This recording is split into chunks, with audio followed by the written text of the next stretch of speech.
were born in 1997 and became best friends when they were 6. Grew up together and started a band and bonded over music ever since. 20 years later, they are all grown up and spend their free time analyzing lyrics. Now here they are talking all about their Lord and Savior, Dr. Taylor Allison Swift. Taylor, if you're listening, we love you. Hello. Hi. It's me. It's us. I am Kat. I am Abby. And this is the Swift Lore Podcast, where we talk about the lyrics and lore of our Lord and Savior, Dr. Taylor Allison Swift. Absolutely. That is why we are here. Yes. And if you can hear my dog crunching away at her toy, I'm annoyed too. Once again, disclaimer, love her more than any other living thing. But she sure does know how to be annoying. Anyways. Hi. Hello. So I was trying to think what I was going to... we have a couple updates. Well, I have a couple updates. Go for it. Okay, well, I was at a bachelorette thing over the weekend. I was going to ask about that. Yeah, I haven't told Kat anything about it yet. It was fine. I got really socially awkward at first because I didn't know anybody. Except Ryan, but he wasn't there yet. And so the night one, I just kind of walked around and didn't say anything because I was too nervous. And then everyone's like, Abby's so mysterious. They did. And you know what? It worked because the following day. And then you get the trauma dump. Oh, I didn't even trauma dump. But then people kept asking me to psychoanalyze them, which isn't really how it works. Hey, what am I thinking right now? Someone literally asked me that. Hey, are you at school for mind reading? Right? I am, actually. But so what he was thinking about was how good the baked ziti was. And he was correct because I was also eating it. Anyway. I was thinking how stupid. Never mind. I'm going to make a joke. So I also jumped in the lake. That was something that I did yesterday. I've never done that before. Take me to the lake, am I right? That was the most sarcastic laugh I've ever heard. Oh my god. I didn't mean it to come out that way, and it did. You're like, ha. Shit. Okay. So there's that. And then we have the anniversary of something that we were going to bring up. 1 year ago today. Oh, we wrote a sitcom. Yeah, well, we started writing a sitcom. It's called Yes Homo, No Romo. Mm-hmm. And it's basically it's a Broad City-esque type thing where the main characters are alternate universe versions of us that are just a little bit weirder and a little bit cooler. Yeah, that's about correct. And we started writing it a year ago today, which is very exciting. Yeah, we drank too much wine and we were like, we should start a sitcom. And then one of the bits in the sitcom is we should start a podcast, which is how we started this podcast. So it's full circle. It's a full circle moment. It's been a year. It's been a long year. Mm-hmm. Okay, so today our theme that we're talking about this week is we both did songs that we have tattoos inspired by. Yeah, I just got my tattoo 2 days ago, so it'll be a week ago. I haven't even seen it yet. You haven't seen it yet, and I'm wearing not a real shirt under this, so okay. I'm not gonna I'll show you after the episode. Mine is for My Tears Ricochet. I'm, as we know, a huge Shakespeare nerd. I think it's cut out from this, but I have a Shakespeare shelf. I have a dog named Shakespeare, and I'm slowly getting a sleeve of Shakespeare things. Oh no, my camera's dying. I'm a hot mess. We'll go until it dies, and then we'll just take a little break. Okay. And I got one not yesterday. I got a tattoo Friday that's a ship sinking for 12th Night in the Tempest and My Tears Ricochet, because I realized after I got the first two tattoos for my Shakespeare sleeve that it also can be a Taylor Swift sleeve. Mm-hmm. So we'll post pictures of my sleeve, and then of course. And I have a Champagne Problems tattoo, which I don't actually usually advertise. I don't usually say what the tattoo correlates to. Because it's mysterious, just like you at the bachelorette weekend. I'm a mysterious person. It's your tattoo's gatekeeping what song it's about, because it's just the notes. Yeah, exactly. It is just music notes taken from a specific lyric from the song Champagne Problems. And so when people ask me if they seem chill, I'll tell them. And if I don't know them very well, I'll be like, you have to earn it. But I did end up telling, okay, wait for it. No, because at the bachelorette thing yesterday, we're all on the couch, and it's me and a bunch of men, by the way. Oof. Me and a bunch of men are just on the couch. I was wearing a backwards hat, so I was really broing out. You were in your lesbian era. I was frat girl Abby, and one of them asked me, I was wearing shorts, you could see the tattoo, and they were just like, oh, what are the music notes? And I was like, oh, they correlate to a song. They were like, let me guess. I'm like, you're not going to guess. They said, is it Taylor Swift? They said, actually, we immediately got we know what you're about. The guy, you walked in here and we said, oh, Swiftie, which, I mean, compliment. It's a compliment. I take it as a compliment. You should take it as a compliment. And it's really funny because it's the same guy who asked me what he was thinking. He was thinking about Bake Ziti. And it was that guy that was like, it's Taylor Swift, isn't it? And I was just like, I cannot believe you just asked me that. And he thought that meant it wasn't. And then I was like, no, it is. It is Taylor Swift. It is. I'm just shocked. I just can't believe you knew. So anyway, that's what we're talking about today. That's what we're talking about. Rock, paper? Rock, paper. Of course, I forgot to charge my camera because I am still unmedicated. I'm struggling. My life is falling apart. Let's rock, paper it up. Rock, paper. Oh, you know what? I guess I have to do rock because I I was waiting for a scissors that never came. Don't. Anyway, okay. Are we doing rock, paper, shoot? Is that how we're doing it? Rock, paper, no scissors, shoot. Okay. Rock, paper, no scissors, shoot. Rock, paper, no scissors, shoot. Finally, you get to go first. Woo! Okay. Time for champagne problems. So, Champagne Problems is track 2 on Taylor's 9th studio album, Evermore. Love it. Oh, I love Evermore. And that was released on December 11th, 2020. Wait, can I just, you have one of your buttons is undone. Oh my God, I'm undecent. Not indecent, undecent. Well, the button was done at one point. Now I'm undecent. You've been undecented. That's what happens. When you think about champagne problems, it just... You pop a button. Because you eat. Don't that song quote eats. me on that. Because the song eats, and then when you eat,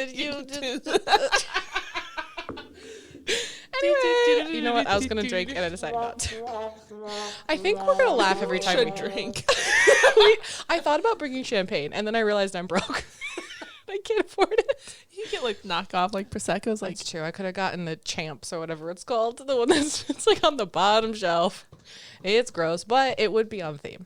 I don't have any sparkling wine, unfortunately. I usually do, honestly. I have cold brew. That's my champagne. A little DC.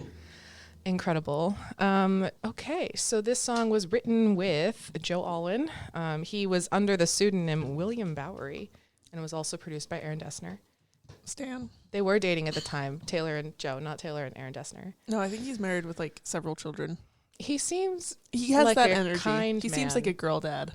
Yeah, he does. And that's like really high praise. It is high praise. Like, he seems like a chill, good dude. We like our dads. Our dads? As in, is Aaron Dessner both of our dads? No, I was making a girl dad joke. Oh man. As you know, both of our fathers have daughters. Right. It's us. Yes. Okay. Gotcha. I'm following. I'm a little slow today. I was just at a bachelorette weekend. I'm just slow. How many times can I slip that into conversation? Let's find out. Ding. Okay. So I wrote this quote down because I thought it was funny. On Wikipedia, it described this song as a lo-fi tune led by an oompa piano.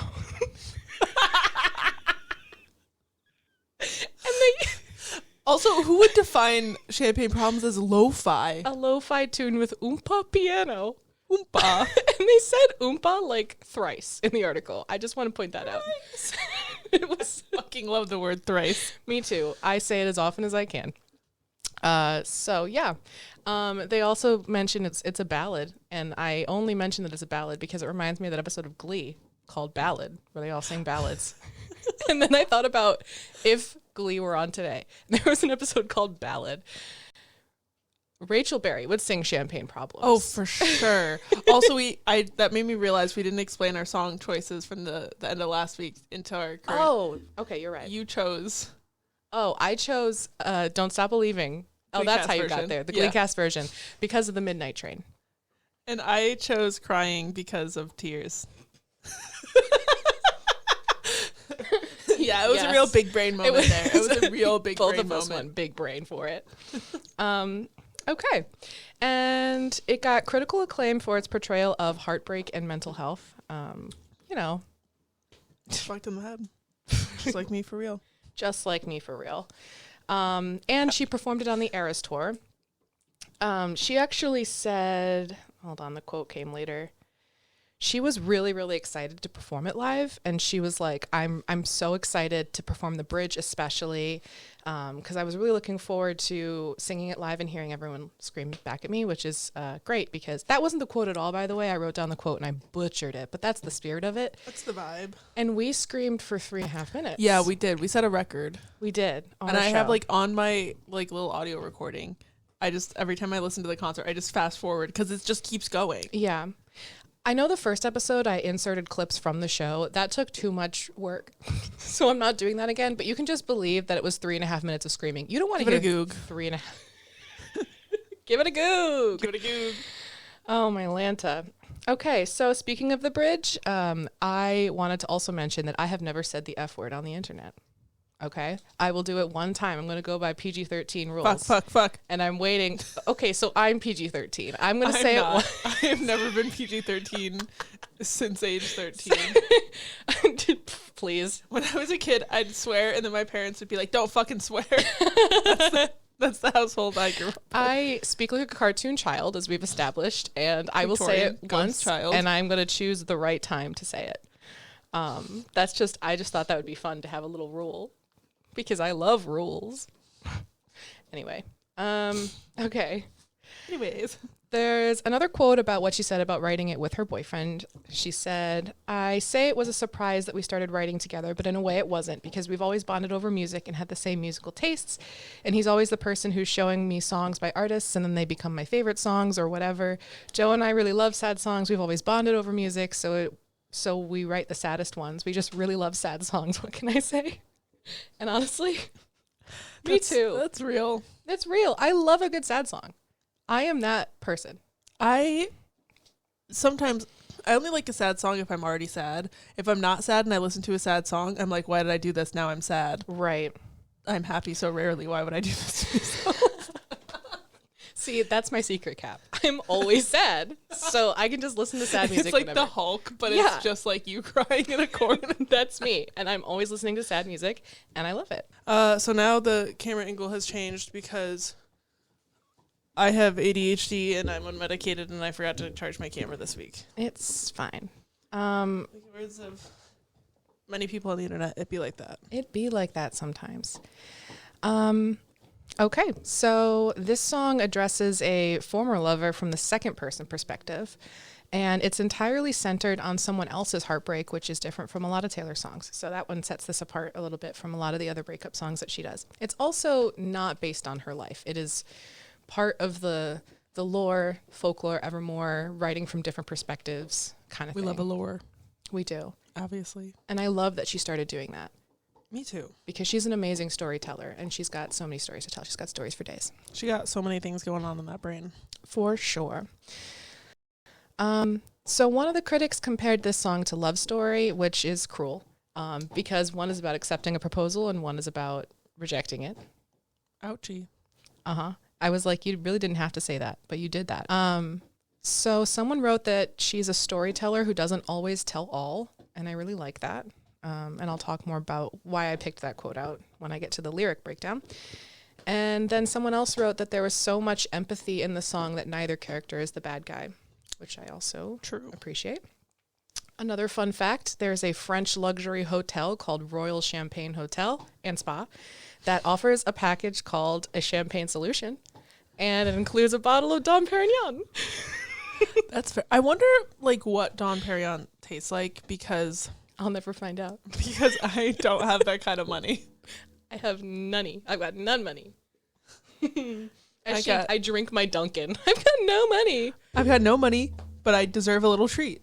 I really did It's deserve a so little hard treat being today. broke. It's really hard. Anyway, so now we get into the lyrical breakdown. So in the first verse, she's describing how her former partner is spending the rest of his evening. And one thing that's really interesting to me is that actually, there's two things. There's multiple things. Okay. So in this opening verse, she's describing his situation as if she knows what he's going through, which she doesn't anymore. Like, she's no longer a part of his life. But she's talking about what he's doing. Like, you book the night train. You don't know which is worse, bustling crowds or silent sleepers. I really like the imagery of it and how she's describing something so specific and also so relatable, which we talked about last week. And it also sets up the emotions and what he's doing, but it doesn't say what happened yet. So it doesn't really reveal what happened yet. And I also wonder if she's saying this, like, you booked the night train, you're sitting there, you're wondering these things. Maybe she's also kind of grieving and on her own, and she's imagining that he's doing the same thing. Because I think when you break up with someone, you think about them. Even if you're the one to end things, you're like, I wonder how they're doing. I wonder what they're doing. Because, like, there's also that guilt. Because, like, clearly in the song, like, she still loves him, but, like, just knows it's not, like, wouldn't work. So, like, she's just trying not to be selfish, which, like, sucks. Yeah, that was my complete thought. And then I kept going. Yeah, no, there's still so much care there. And I just think about my break when I broke up with someone and thinking about, like, what he was doing afterwards and feeling extra heartbroken because I'm like, I caused that. Ow. Youchie. Youchie. That. And I kind of compared the vibes of this to Right Where You Left Me in an opposite way. Yeah. Yeah. Because she's sitting at the restaurant alone in that one. That one's from her perspective, but she's still grieving alone, surrounded by people who have perceptions of her. I don't want to be perceived. Perceive me not. Perceive me not. You heard it here first. Both of those songs, Champagne Problems and Right Where You Left Me, are top tier also. So good. In the chorus, she finally is just like, hey, here's what happened. He proposed to me and I said no. It's gonna be a no from me, dog. It's a no from me. But instead Transformed of into Simon Cowell. oh God, that would be the worst way to turn down a proposal. Could you imagine? You were like, wait, I'll be right back. You bring in Simon Cowell. Like, at that point, it's on the person who proposed. If you're proposing to someone who could possibly turn you down by using Simon Cowell.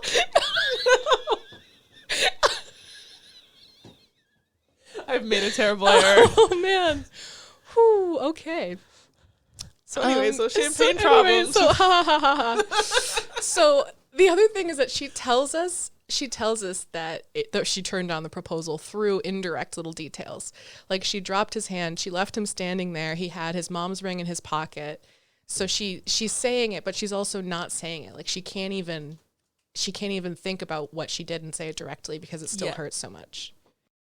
Oh, also, I wrote the term "dropped your hand" was brought back in the All Too Well music video with my love, Sadie Sink. You got your flannel very all too well. Oh, also, I haven't even mentioned yet. I'm wearing the Speak Now cardigan. I got it like a month early, and it's really soft. When I first tried it on yesterday, I did take a video. I'll put it up on it'll probably be on TikTok by the time this goes up. But I put it on and immediately went, this is too scratchy for new tattoo. But for 2-day tattoo, it's not too scratchy. It's beautiful. It's got balloon sleeves. That's very cute. I fucking love balloon sleeves. Sorry, we're on track. No, it's really I really like that sweater. I don't think I noticed that it was it's very subtle. Yeah. It's the Speak Now is very small and like the stars are just really like, cute. It's so cute. But I just related it to the All Too Well music video. I thought it was interesting how they incorporated that as a pretty major plot point. Because that was one of the pieces of dialogue that Taylor actually oh no, that Taylor didn't write the dialogue for that scene. That was all improv. Yeah, well, yeah, but in the scene at the dinner table, specifically, he drops her hand. Like, kind of like, yeah, and shoes it. And I kind of love it too because that's such a it doesn't sound devastating out of context, but then you really think about it and you're like, when you're with a group of people, you're with someone you love and they drop your hand and how that's just like a rejection. Yeah. She really is bringing the TSCU together, the Taylor Swift Cinematic Universe. Oh my God, she is. When is she going to make a movie? I know she talked about making a movie, and I know that's not what we're talking about, but it's what we're always talking about. It's what we're always thinking about. McGee over here. It's just rolling with it. Whew, okay. I also just wrote down the line, "Your heart was glass, I dropped it," and I said no thoughts. Just wow. Because I don't know why I just like rocked around like a just gyroid from rolled. Animal Crossing. That's how that makes me feel. It's just Sick Animal Crossing reference, bruh. thanks, bruh. So, champagne problems, according to Google, refers to first world problems or problems that are like still luxuries in nature to have. And during the chorus, she's talking about this really devastating thing and then just dismissing it as a champagne problem. Like she's downplaying the issue.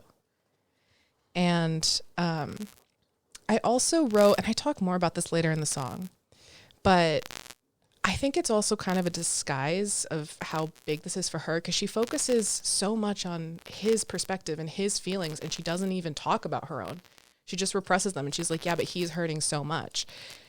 It's almost like she doesn't feel like she has the right to be in pain because it was her decision. Okay, so verse 2, again, it's just a big old owie talking about how he told his family. He was so confident that she was going to say yes. They were all ready. Yeah,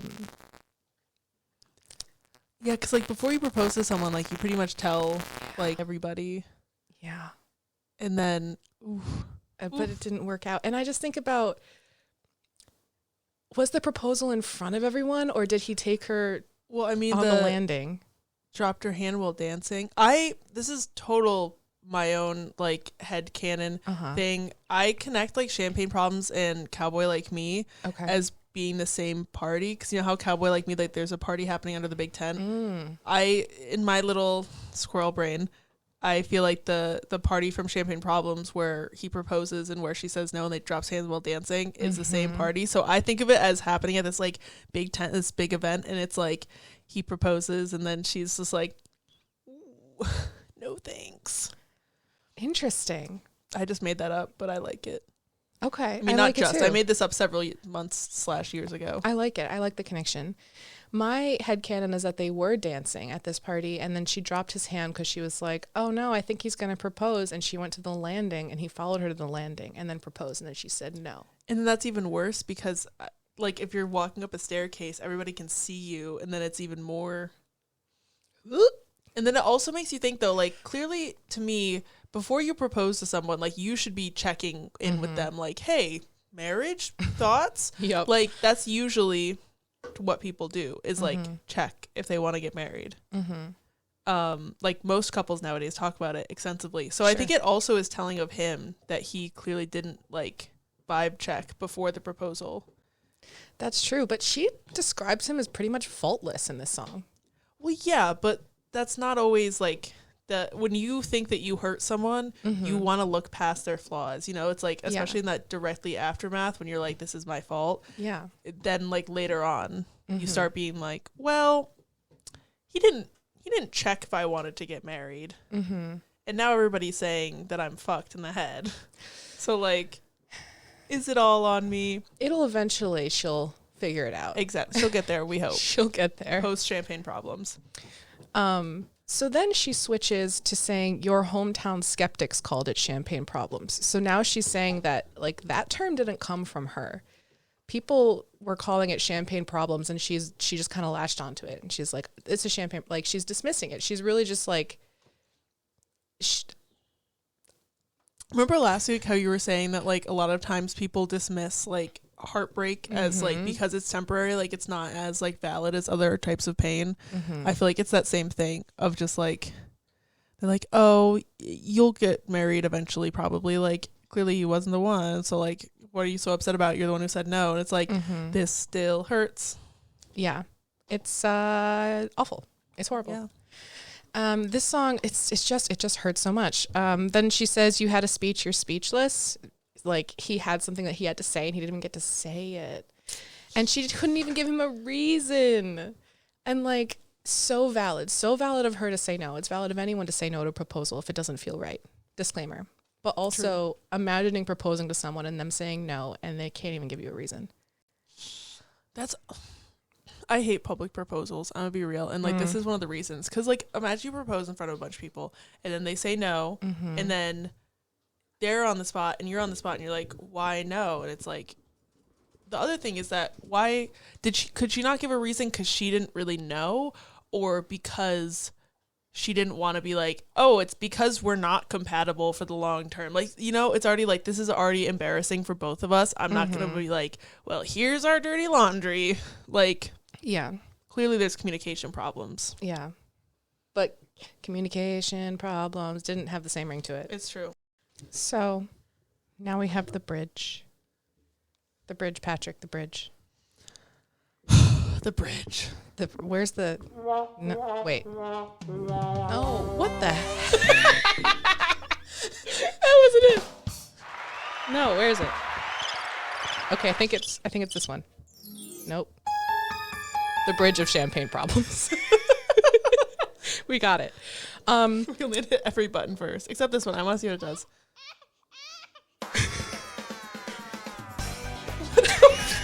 I never want to see what that one does ever again. That button. Okay, anyway. So disclaimer, I never make these kinds of jokes. I mean this joke also, as a compliment, and I'm going to say it because I think this joke is funny. This bridge makes me want to jump off one. My favorite is how many disclaimers you had to get to the railing. Like, it's because I really don't like that kind of joke, but I had to do it. I had to make it, and I apologize, and I'm sorry. Okay. Sorry, and I'm not, and I said it. Bye. So there's a lot to this bridge. I feel like I could just like rapid fire this. Rapid fire it. Okay. Your Midas touch on the Chevy door. She's talking about how he turns even the most mundane of things into gold. Chills. November flash in your flannel cure. And I'm wearing my flannel for this. She's talking about like in the fall, everything is cold. He's like, here, take my jacket. Like these little romantic things and these glimmers of. And like the way that she, like your flannel cure. Yeah. This is romantic as She's shit. such a genius. Yeah, it's like lyrically, I wrote several times. I'm like, lyrically, this is a masterpiece. Like, it's so good. Lyrically, storytelling wise, poetically. Everything, because it tells you everything you need to know. And it also doesn't say any of it directly. Yes, it is. This is all poetry books because I don't know if you know this, I was an English major. Actually, I haven't mentioned it this episode. Kind of impressive. I only mentioned it while we were setting up. But like, the whole poetry is just show, don't tell. Yes. And Taylor, I love you. We stand. Clearly. Okay, so then the next line. This dorm was once a madhouse. I made a joke. Well, it's made for me. So this adds some lore to their relationship. Swift lore, if you will. Relationship lore just dropped. Dorm. Dorm. So they... Dorm. College. Dorms. Ah! Anyway, they were college sweethearts. But the other thing that I love about this line is because it's the first introduction to her alluding to herself as crazy. She just drops that in real casually, real sneaky like. She makes a joke. She's like, oh, because I'm crazy. Which also, like, I feel like I made that same joke in college so many times. Yes. Because I was mentally ill. Okay. Okay. I'm sorry. No. Same. It's same. But then I just wrote my next line. I wrote, get on soapbox about women diminishing their own thoughts and feelings. Let's go. So the soapbox is out. Soapbox, I'm on it. Women, it can be everyone. Women. But I feel like this can occur to everyone, but most commonly women. And this is alluded to in the Barbie movie where they talk about how expressing their feelings, they're seen as hysterical. They're seen as crazy for standing up for themselves, for advocating for themselves. They're seen as dramatic. And so they're constantly downplaying their feelings. That is so common, and it makes me upsetty spaghetti. And that's why now I like that you're like, women shouldn't downplay their feelings. I'm going to make a joke about how upset I am about this. You literally... And you stumbled off the soapbox, but you're back on it. What a fantastic, incredible point you just made, because I really did just do that to myself. Because that's what we're like trained to do. Yes. Conditioned, socially conditioned. It sucks because if we show passion, then we're seen as crazy. Yeah. Like, I mean, how often are you called crazy for being a Taylor Swift fan? Often. You Same. Say that you're a Taylor Swift fan, and a lot of people just... They're like, oh, are you like one of those crazy ones? Yeah, I am. Yeah. I'm fucking nuts. We are. I'm nuts, and I love Taylor Swift. Unrelated coincidences. I've seen you on Football Sunday. Get out. On Football Sunday, specifically. Football Monday, less crazy. You had to go to work first. It's just I know so little about football. I've seen you with the oblong shape that they throw. I know what with the occurs. stripy field. You think I know more about it now too because of the Travis Kelce thing? I don't. Listen, if something was gonna get me to like football, it would be Taylor Swift, but not even she has that power for me. Coming up next, her song called "Football Problems." Okay. They do play. They're probably playing football right now. I know the Bills Wow. are in London. I know something about football. I don't know Wow. why I thought that was a good thing. That's exciting. I still know nothing, but that's okay. But now you know Between the Bills two are of in us, London. we know that the Bills are in London. So, Oh, Buffalo Bills in London. So back to champagne So problems. back to champagne problems. However green our group of friends don't think we'll say that word again. So they used to have a shared community of friends that's now evaporated. Soon they'll have the nerve to deck the halls that we once walked through. Everyone's moving on. Everyone's going to continue to decorate for the holidays, but she won't be there. She won't be celebrating with them.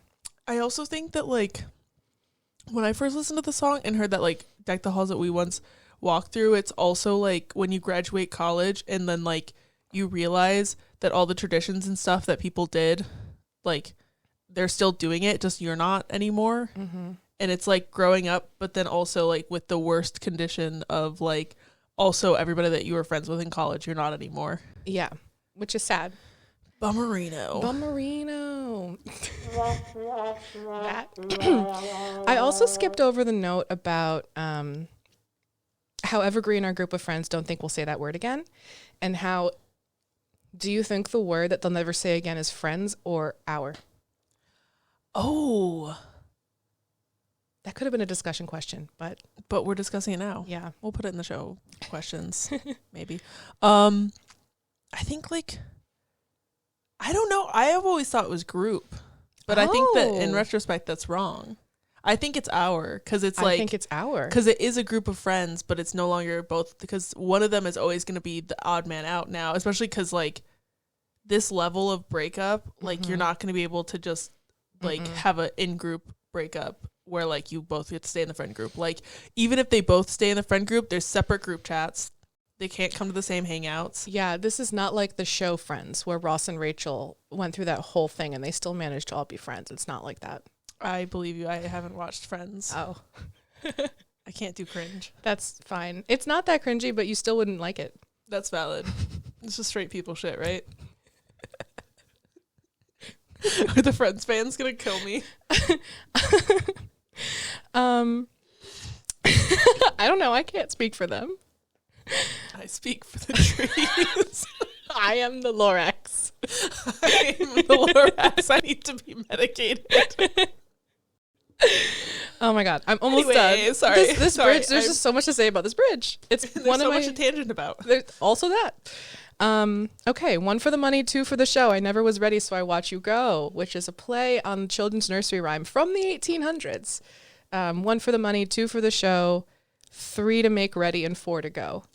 I'm gonna be real. I thought it was just like the Elvis song. There is also an Elvis song, but That's it came what- from before that. I didn't know there was a before that. Yeah, 1800s.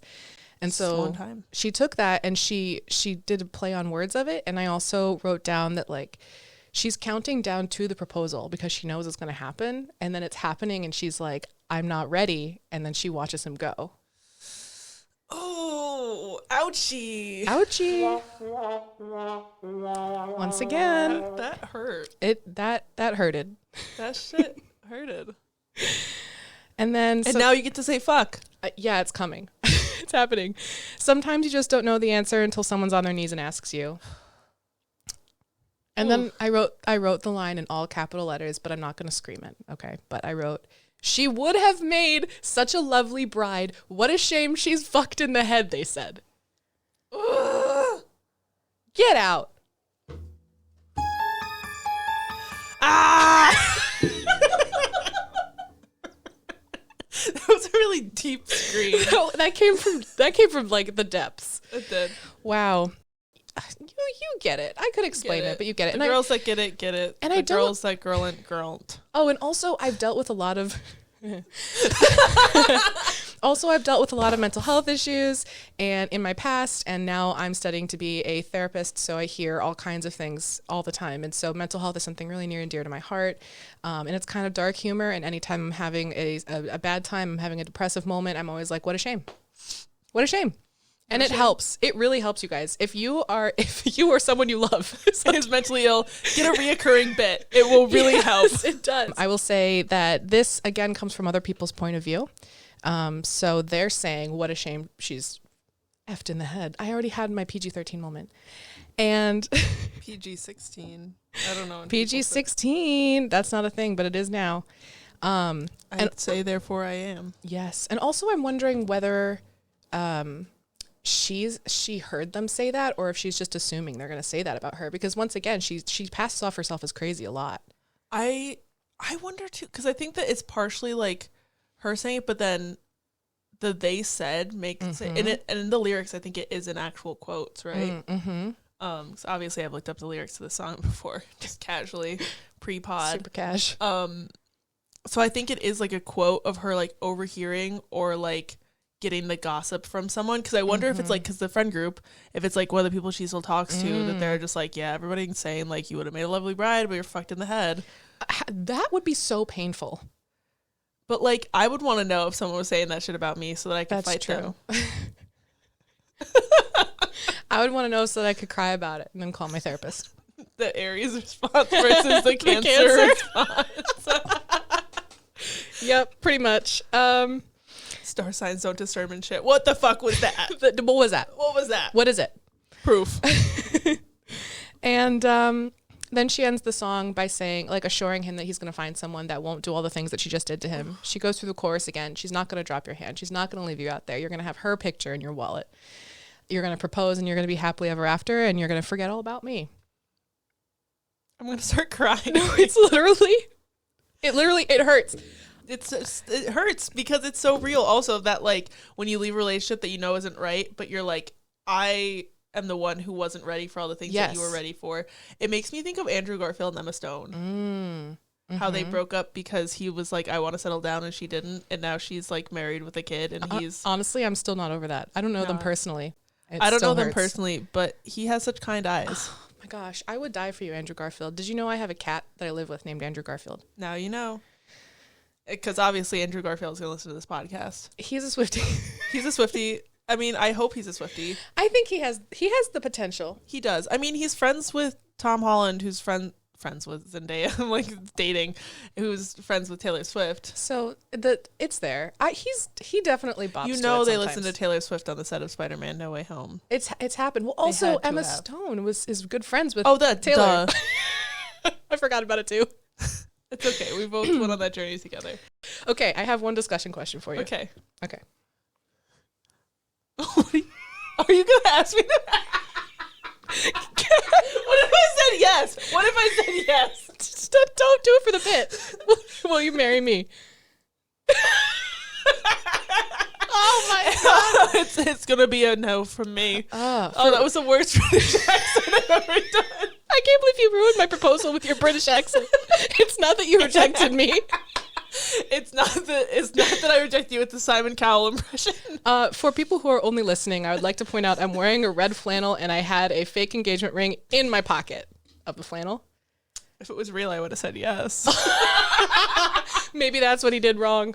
Yeah, well, it was his mom's. This broke ass bitch can't even afford a ring. So anyway, thank you for letting me ramble about that for a while. That song is very important to me. That song is iconic, and I'm glad that you got. I'm just stalling. Like I'm gonna let you talk for as long as you want about My Tears Ricochet because you deserve it, bestie. That's good. I'm ready. I'm here. This was my first like tattoo of the Shakespeare sleeve that's purposefully also about a Taylor Swift song. Because my other ones, my first one that I have is like the flowers from Ophelia's speech in Act 4 of Hamlet, where she's like gone cuckoo bananas because her dad died. And she does this whole speech where she's like, here's this flower, like there's a daisy Rosemary for Remembrance, Pray You Love, Remember. Like, she's just rambling. In a lot of productions, she just is, like, handing out weeds or, like, nothing because she's cuckoo bananas. She's fucked in the head. And it has a snake in it, and the snake specifically is an asp from Antony and Cleopatra, because Cleopatra, historically, I think, and definitely in the play, killed herself by using poisonous asps and just letting him bite her chest. She took him to the tit. Also, I heard you say poisonous ass. I was like, what a way. What a way to go. P on the end. Got it. And then there's also a Lady Macbeth quote that's look like the flower would be the serpent under it. So it's like a 3-for-1 Shakespeare tattoo, but also obviously snakes, rep era. And then like once was poison ivy, now I'm your daisy. Daisy is one of the flowers. And then the other one is the Fool tarot card with a skeleton fool. The Fool means like new beginnings. And then also the Fool archetype in Shakespeare is like the only character who can speak the truth to nobility that's not nobility is the Fool, because they make everything a little bit, but like they're the only one telling the truth usually. And then they usually die in tragedies because, you know, the truth dies. Like King Lear, Hamlet, alas poor Euric, the whole skull speech thing, that was a Fool. And the role you made me play of the Fool, no I don't like you, and look what you made me do, she was playing the Fool like based off the archetype as well, because she was telling the truth about the situation and they were lying about it and nobody believed her, but she was the one who was telling the truth and she was playing the Fool. And now I have a sinking ship. It doesn't really look like it's sinking, but I kind of like that I know it's sinking and nobody else does, because that feels like a fun little moment for me. So, you know, obviously the battleship will sink beneath the waves. And then also in 12th Night, there's a shipwreck at the beginning. In Tempest, there's also a shipwreck at the beginning. So just a lot of beginnings on my arm. So now, away from Shakespeare and on to the topic of this podcast, My Tears Ricochet. I don't know why I just tried to do a hair flip. This is track 5 on Folklore, and I realize this is the first track 5 we've covered on the show. Oh my God. So big moment. That big is a moment big for everyone. moment. Because as we know, track 5s are the emotional heart of every Taylor Swift album. And a lot of other artists and musicians have picked up on this and did it too. Like Fletcher does it. Maisie Peters does it. This song is speculated to be about Scott Borchetta and Big Machine Records. As everyone who knows Taylor Swift probably knows, but I'm going to explain it anyways, just in case you like bonked your head, woke up, or like podcast. She signed with Big Machine Records when she was like 15, 16 years old. Before that, she had moved to Nashville with her family. When she was 14, she signed a production deal. I think that's what it's called. I forgot to give it a Goog, which is like a pre-recording deal with a really big record label. Maybe it's called development deal. Either way, it's like she had a year to kind of like write songs and like show them to them and have them be like yay, nay. And after a year, they were like, we aren't ready to give you a record deal, but like maybe you can sign on for another year, and then maybe after the next year you'll be ready. And she made what everybody said was a very stupid decision and walked away from the deal entirely and said like, no, I don't want to wonder like if I'm gonna get signed again. And then she was playing at Bluebird Cafe in Nashville. Scott Borchetta had just decided to start a record label, and he saw her playing and went up to her afterwards and said like, hi, I'm Scott Borchetta, I want to sign you to my record label. And she was like, great, what record label? He was like, I just made it up and you will be the first artist. And then she's Taylor Swift. If you watch the Road to Fearless documentary, which is linked in last week's show notes, that's where I know a lot of this story from, because they talk about it a lot in there. So she did her first 6 albums up through Reputation with Big Machine Records, and then her original record deal was up, and she wanted to buy her masters for those first 6 albums so that she would fully own them. And then she wanted to like look at other record labels because she knew she could probably get a better deal with somebody else. And Big Machine Records said, no, we're not going to sell you your masters. Instead, you can sign on for another 6 album record deal. And every time that you record an album, you can earn back the masters of one of your old ones. And she said, it's a no from me, dog. She signed with Republic, I think is who she signed now. And then Scooter Braun bought Big Machine Records, and therefore her back catalog of masters, and then he sold them to someone else, and he sucks. And she had literally talked with Scott Borchetta about how he sucks. And getting a little bit into the like kind of vibe of the song, it sounds like a funeral song. Like it sounds like very much like you're sitting in a church listening to something playing. Like the oohs at the beginning, the reverb on them just sound very gospel choir, like reverberating through a room with stained glass windows specifically. I was raised Catholic, unfortunately, but like this, it's like that, very much that vibe of like sitting in a cathedral. The oohs, at least the actual like vocals don't have that sound, but the background does, which I think is interesting. In terms of performance, this is on the Eras Tour set list, and as if you've been on Swift Talk, you know the like I can go anywhere I want, just not home. Ugh, okay. So good. Wow, so good. Chill. So good live. I'm really excited. Next week, and it's already out for you guys, the Eras Tour movie comes out. I'm really excited to see the shot of her after the Just Not Home, because like at the concert, the way they shot it was so cool. I'm so excited to see it on the big screen. Yeah. It's gonna be I don't know time. what that was. I didn't like that. She also, it is part of the Long Pond studio sessions. I listened to that version of the song a lot because I like it. And there's a lot of up downs in there, which she really like showcases her lower register a lot on Folklore, and this especially shows it off. And I think it's interesting that in the Long Pond studio session, she also doesn't do the high note at the end. She opts down on that. And then I have Going to Inevitably Be one of my most played songs this year due to a specific maladaptive daydream. I love being mentally ill. I love that fun fact. That's me every year with the song Midnight City. I don't know why. It's not even the same daydream every year, but that song just is meant for maladaptive daydreaming. That's so real. My overall lyrical interpretation, this song perfectly and beautifully encapsulates what it's like to be betrayed by the people you trust the most, and how those people can hurt you the most because they know exactly where it hurts the most to push you. She compared this in like talking between Long Pond studio session recordings, like the little clips of her and Jack and Aaron like talking around the fire. She talks about how the song kind of reminds her of like a divorce, and how like it's this person that used to mean the most to you in the world, and now they're the one who can hurt you the most because they have so much power over you, and they're like making the choice to use that power, and that's almost more painful than them like having the power to hurt you. Yeah. As Bring Me the Horizon once said, true friends stab you in the front. That's real. That is real. Bring Me the Horizon's pretty cool. So verse 1, I definitely went for more of the narrative. I was like, let me show you what my notes look like, and it's just paragraphs. Okay, so at least we both did that this week. So we're out here. So it opens up at a funeral. The corpse is still talking, though. She's like a ghost watching her own funeral, thinking how she doesn't want to go quietly into that good night, which is a reference to a poem that's famous.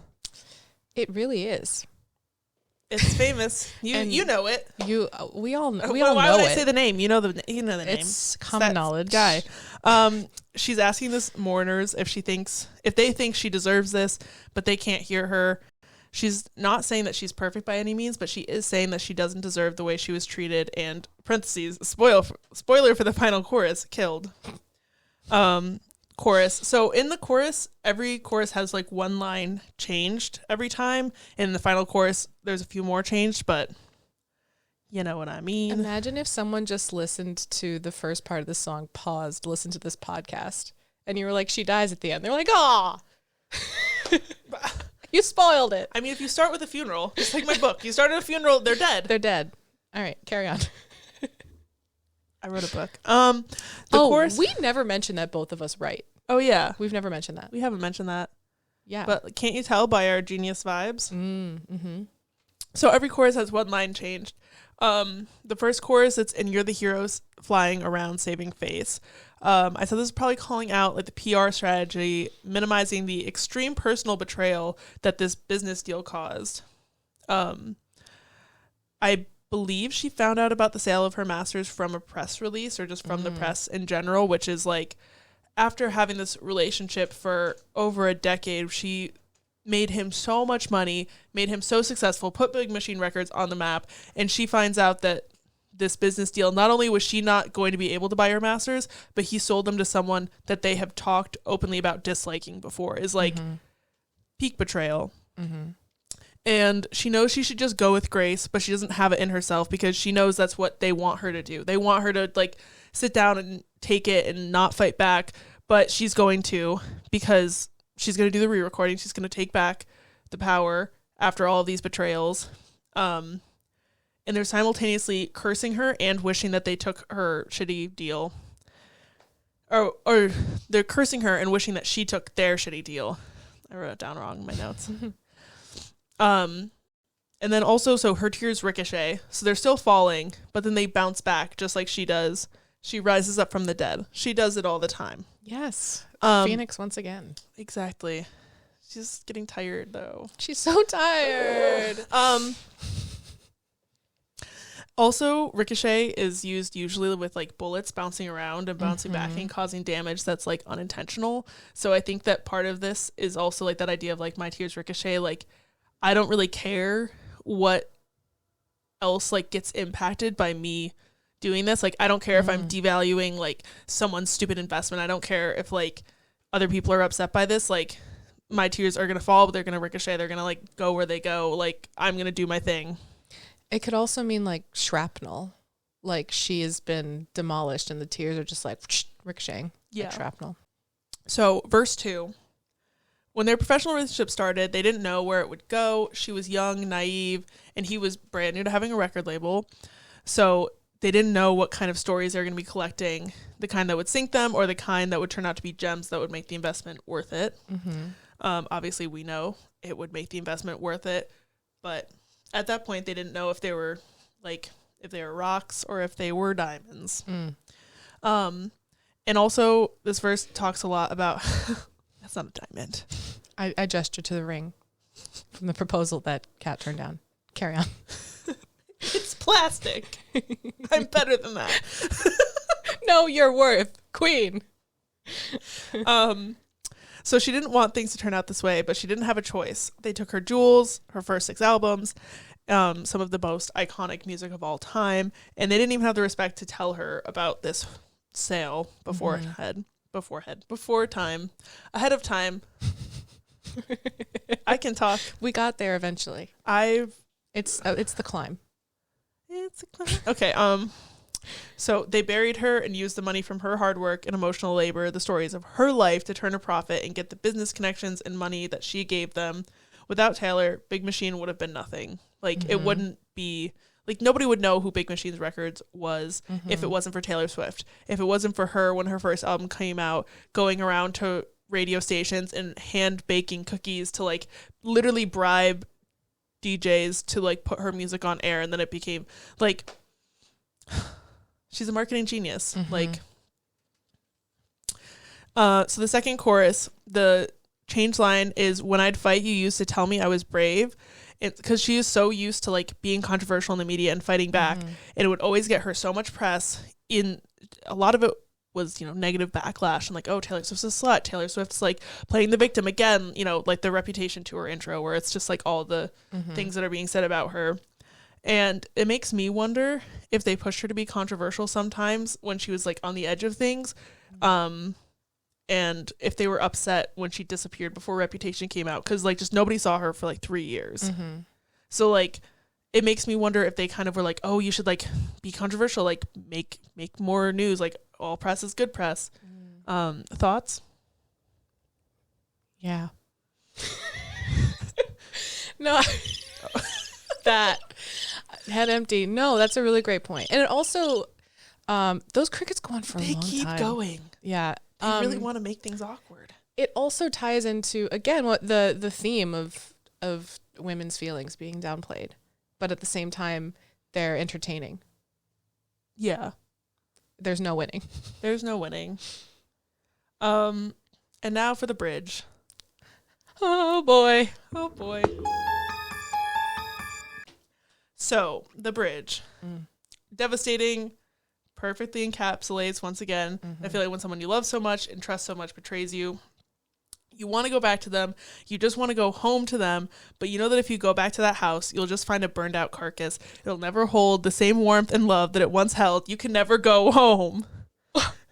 Kat, you just pulled a me. You just did what I did last week, where you just went happy. That's how I feel right now. Damn. And continuing on with the theme of pain. It doesn't matter how much that person hurts her, how much they want to hurt her. It will always hurt them too. When you have that much love in a relationship and when the love is true on both sides, it hurts to hurt that person. And you can lash out because it feels like it'll help, but that violence won't fix the hole in your heart. It won't unburn down the house. Damn, your notes be hitting. And you can't talk to the person who you loved so much, that hurt you so much, but you still communicate with them. You still hear a song and think that they would love it. You still see a meme and have to stop yourself from sending it. You still see the corner of a fire in your vision and think of how it felt when the house burned down. This is just a poem. Abby's like, aren't you good, bro? I had a speech and I'm speechless. That's so okay. So this is why I write in narrative form, because you can come up with bangers like that. This was just thought. This is just all. I'm not that eloquent when I speak normally. I mean, same. That's why I wrote it down. Yeah. You remember before when I couldn't say a sentence? And now I'm like burning down the house. We tried to switch roles today. I think we have to do a healthy mix of narrative form and bullet points. Yeah. I thought you were going to say and bullshit, which And also true. A healthy mix of the three. See, the thing is, we both just like, neither of us did more lighthearted song this week. It was both of us were just like, here's my tattoos. I have clinical depression. Yeah. I'm realizing that too. Both of our tattoos come from incredibly sad songs. Like really devastating. No. No, Kat. No. No, it's not the time for this. If not now, when? For the listeners at home, I did a little dancey dance. Oh, yeah, we had a dance break. So back to this. Mm-hmm. I literally wrote my note, getting it back to the supposed meeting from Taylor's point of view at the end of the bridge. When they're haunted by what they did to her, they hear her stolen lullabies. I did air quotes around that. They own the songs she wrote. They have the comfort of her stolen lullabies, and all she has is the melodies that she still owns. Mm-hmm. And then the final chorus. So she couldn't go with Grace. All of her battleships are going down. They killed her, but she killed him at the same time. Because, you know, when you're playing Battleship, like, you can't see the other person's board, whatever. Mm-hmm. But, like, to me, like, knowing what's going to hurt somebody and knowing exactly where to hit is, like, if you play Battleship and you know, like, every time, like, oh, they're going to play, like, a ship at F4. And so every time you have the knowledge that, like, if I play Battleship with you, if I just go F4, like, I'm going to hit. Mm-hmm. But, like, when you are in good terms with that person, you're like, okay, like, I'm not going to go there. Yeah. Not going to say F4. But then they say F4 and you're like, can't believe you've done this. It's also like a Shakespearean tragedy. I wrote in parentheses, I'm not biased, where, spoiler alert, everyone dies at the end. Mm-hmm. You had to kill me, but it killed you too. Congratulations. You hurt me. You sold off my discography, but you hurt yourself too. And I completely devalued your most worthwhile investment. And now it's worth nothing because of the re-recordings. Yeah. She fought back. She did fought back, and she did fought back. A minute ago, we were like, wow, literary. And now I'm like, she did fought back. Yeah. She fought back. Mm-hmm. She did fight back. Yeah. I know how words work. Mm-hmm. And I think it's interesting that, like, after it says, wishing I stayed, it doesn't say, my tears ricocheted, like the other choruses. It's, you turn into your worst fears. Because they created a monster by betraying Taylor. Mm-hmm. Scott turned into the record label bigwig corporate sellout that he probably never thought he would be when he first heard a 15-year-old girl singing in Bluebird Cafe. Mm-hmm. He turned into his worst fears. He became the big record label asshole. Scott Borchetta done goofed the song. Yeah, literally. And, you know, he's cursing her name, wishing she took the shitty deal he offered her, but her tears have ricocheted. She's recovering. She's coming out of this better than ever. And his professional life and reputation is ruined.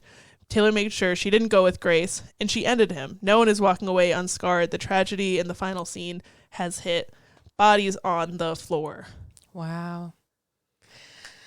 I love this for her. I don't have any discussion questions. Oh wait, I do. Ooh. How much do you think that Scott Borchetta regrets selling Taylor's masters? Ooh, okay, this is a really interesting question.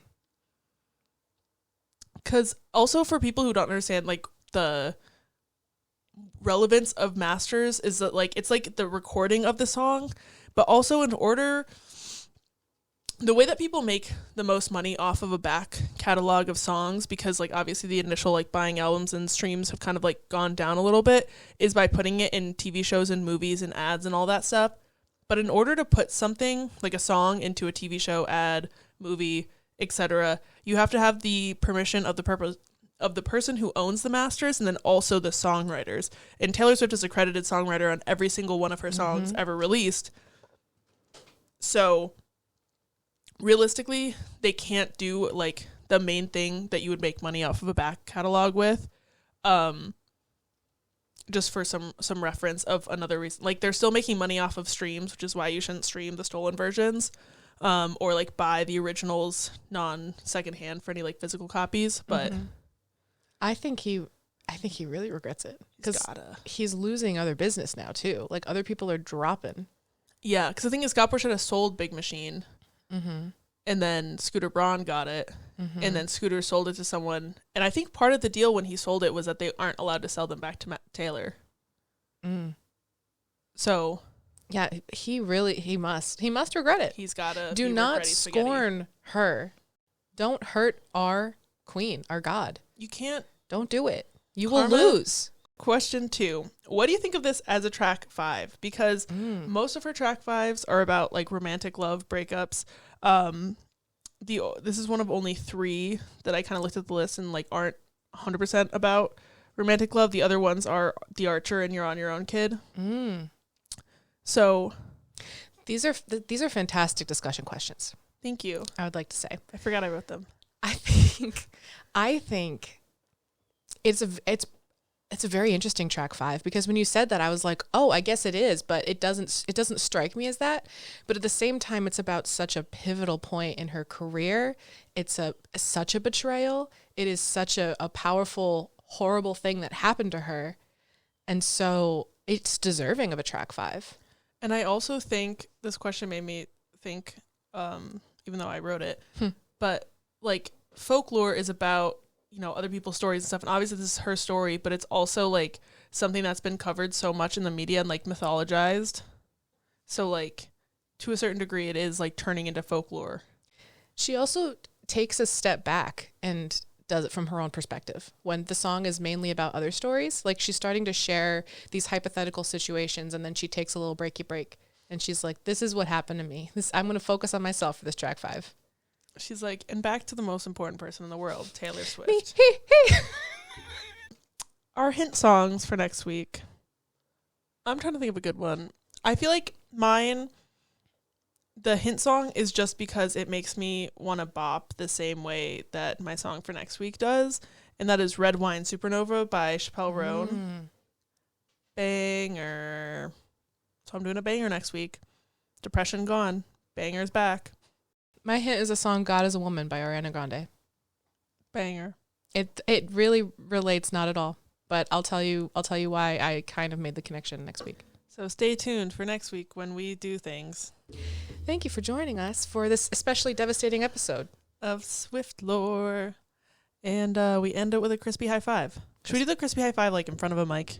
Because nobody knows how crispy it is. Oh, that's true. It was really crispy last week. It was really crispy last week, and you can't really hear it on the recording. Really devastating. Also, follow us on TikTok at SwiftLorePod. And on Instagram at SwiftLorePod. We're also on YouTube. Yeah, so if you listen to this episode on something, it's on Spotify, it's on Amazon, it's on Google, it's on Apple. Did I already say Apple, or did I say Spotify? I don't know, but it's on. It's there. On all the things. So if you listen on one, you can listen on another, and you can also watch it. We do some visual humor because we can't stop ourselves. Yep. We're trying to explain it when we do it, but it hits different. It does. So yeah, crispy high five. Crispy high five. 1, 2, 3. That was the least. I'm scared of high fiving in front of a microphone. Okay. Okay. That was good. It was good. Bye. We'll work on it. anytime we say controversial, it's fine because there's no better place to say controversial information than on the internet. It's so true. I mean, it's not forever. Fucked in the head. Everyone thinks, everyone thinks that word that I'm not going to say again. At this point, I'm just keeping it up for the bit, you guys. Anyway. I've heard her say fuck before. I'm breaking the illusion. Oh wait, did you go to a bachelorette party this weekend? I did. Oh my god, I didn't even Yeah. it just clicked. I know. Sorry.